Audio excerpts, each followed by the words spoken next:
ইতিমধ্যেই কমিশন যাদের কাউন্সেলিংয়ের জন্য নোটিশ দিয়েছে সেই নোটিশের ভিত্তিতে তারা কিন্তু ইন্টিমেশন লেটার ডাউনলোডও করতে পারবে, সেটার অপশানও দিয়ে দেওয়া হয়েছে। সেখান থেকে রোল নাম্বার দিয়ে এবং ডেট অফ বার্থ দিয়ে লগ ইন করলে কিন্তু ইন্টিমেশন লেটারটা ডাউনলোড করা যাবে।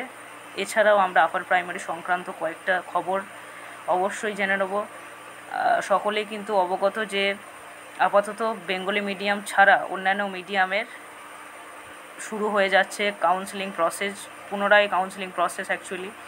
তো এই কাউন্সেলিং প্রসেস আমরা আগে আলোচনা করেছি, সেগুলোর পুনরাবৃত্তি করব না। তো সংক্ষেপে বলে দিচ্ছি, ছুটির বেশ কিছু টাইম মানে তোমার পুজোর জন্য, তো সেই ফেস্টিভ্যালের জন্য কিন্তু ছুটি থাকবে মাঝে কয়েকটা দিন। 5 তারিখের পর থেকে বেশিরভাগ স্কুলে 4 নভেম্বর পর্যন্ত ছুটি থাকবে। তো যদিও এই ছুটির জন্য কাউন্সেলিং প্রসেসে প্রভাব পড়া সম্ভব হবে না, কেননা কাউন্সেলিং প্রসেসের ছুটির উপর কোনো কিছু ডিপেন্ড করে না, তবুও কিন্তু কাউন্সেলিং প্রসেসটাও বন্ধ থাকবে। আপনারা কিন্তু মানে প্রত্যেকেই জানো যে তোমরা প্রত্যেকেই জানো যে 3 তারিখ 4 তারিখ রাখা হচ্ছে, মাঝে কয়েকদিন গ্যাপ, আবার সেই 24 তারিখ এরকম করে, ঠিক আছে।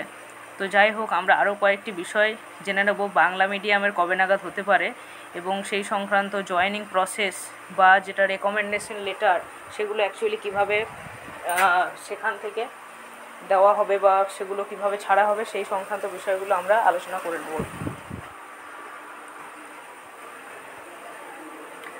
তো 3-4 তারিখে যে সমস্ত প্রার্থীর কাউন্সেলিং রয়েছে তাদের recommendation letter, actually recommendation letter এমনটা শোনা যাচ্ছিল যে রেকমেন্ডেশন লেটার একটা কমিশন ক্যান্ডিডেটকে দেবে।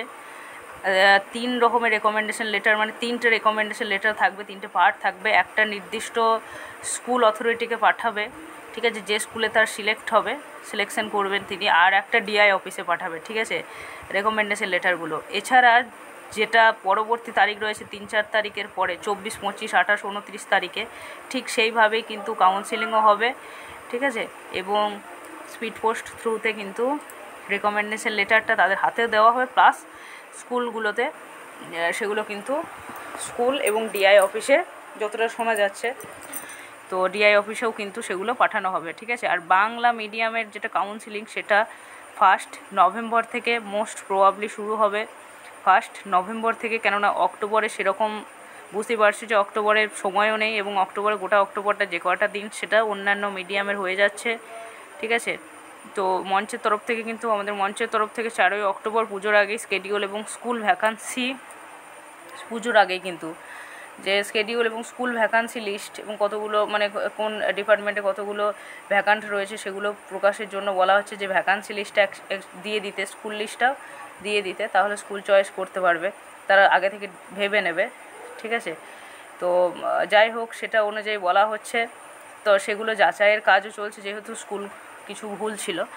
হ্যাঁ, তো 21 অক্টোবরের দিকে কাউন্সেলিং ইন্টিমেশন সাথে স্কুল ভ্যাকান্সি লিস্ট আপাতত দিয়ে দেওয়া হচ্ছে, বলছে যে 4 তারিখের মধ্যে, আর নইলে কিন্তু সেই 21 তারিখ বা 24 তারিখ নাগাদ কিন্তু প্রকাশ করা হবে। তো যারা বেঙ্গলি মিডিয়ামে তাদের কাউন্সেলিং এই মাসে তো যথারীতি শুরু হবে না, সেটা সম্ভব নয়, কিন্তু নভেম্বরের ফার্স্ট উইক থেকে অবশ্যই তাদের কাউন্সেলিং শুরু হবে, ঠিক আছে।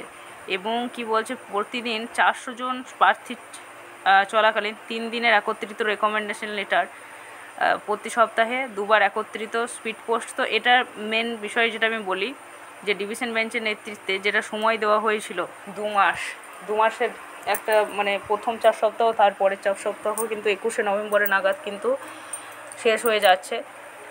তবে যতটা বিষয় রয়েছে, যে মেন বিষয় সেটা হলো সেকেন্ড কাউন্সেলিংয়ের আসার আগে আমি বলছি যে ইনক্রিমেন্টের বিষয়ে যদি গুরুত্ব দেয় তাহলে 31শে ডিসেম্বরের আগে জয়েন করতে হবে, যদিও সরকারের এতে সদিচ্ছা আছে নাকি বলতে পারছি না, কেননা 31শে ডিসেম্বরের মধ্যে জয়েন করলে তবেই কিন্তু তারা জুলাই নাগাদ ইনক্রিমেন্টটা পাবে, কেননা 6 মাস এমপ্লয়ি না হলে সেই ইনক্রিমেন্ট পাবে না। 3% যেটা মেন স্যালারি তার সঙ্গে প্লাস 3%, ঠিক আছে।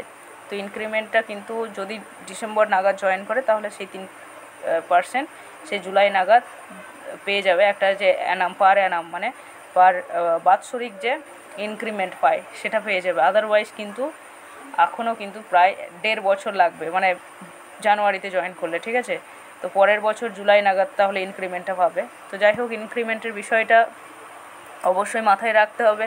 প্লাস মেন যেটা বিষয় সেটা হচ্ছে কাউন্সিলিংটা, ঠিক আছে। তো ফার্স্ট কাউন্সিলিংটা যতদূর সম্ভব গোটা নভেম্বরটায় লেগে যাবে, প্লাস হয়তো ডিসেম্বরের শুরুর দিকেও হয়ে যেতে পারে first counselling. And second counselling বলছে যে ফার্স্ট কাউন্সিলিং সম্পন্ন হয়ে ফার্স্ট কাউন্সিলিংয়ের পরেই কিন্তু সেকেন্ড কাউন্সিলিংও 21 দিনের মাথাতে মোটামুটি সেটাকেও শুরু করতে হবে, ঠিক আছে।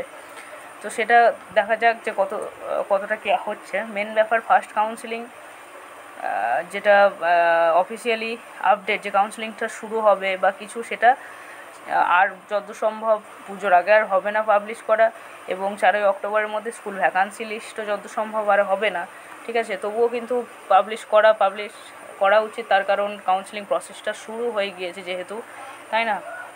তো অবশ্যই করা উচিত। প্লাস যে রেকটিফিকেশনের কাজ চলছে, সংশোধনের কাজ চলছে, সেগুলো যত তাড়াতাড়ি সম্ভব করে দেওয়া উচিত। তো দেখা যাক কতটা কী হচ্ছে, কত তাড়াতাড়ি কী হচ্ছে, এবং আমরা অবশ্যই জানবো যে এই বছরেই যেন জয়েনটা হয়ে যায়। ইনক্রিমেন্টের ব্যাপারটাও রয়েছে, প্লাস যত তাড়াতাড়ি হয়ে যায় ততই ভালো, তাই না।